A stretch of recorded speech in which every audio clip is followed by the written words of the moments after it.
Assalamualaikum warahmatullahi wabarakatuh. Sekarang ni adalah di lokasi rahsia. Saya sekarang ni menghadapi satu masalah tentang tenggorokan saya. Mungkin anda boleh kesan apa masalah saya sebenarnya. Ini berlaku selepas makan.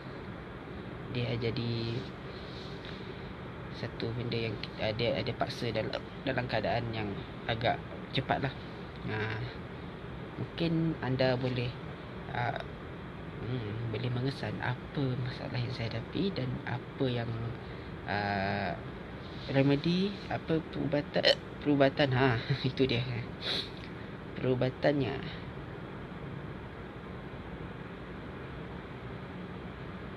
Dalam bahasa Inggeris it's got hiccup. That it is. Itu dia. Hai Siti Khalijah Ija. Hai Siti Muhammad Imtiaz. Syekh Muhammad Imtiaz. Sorry.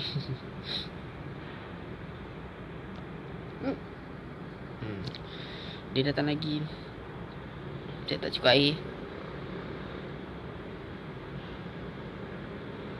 Nampaknya perlu buat sesuatu dia.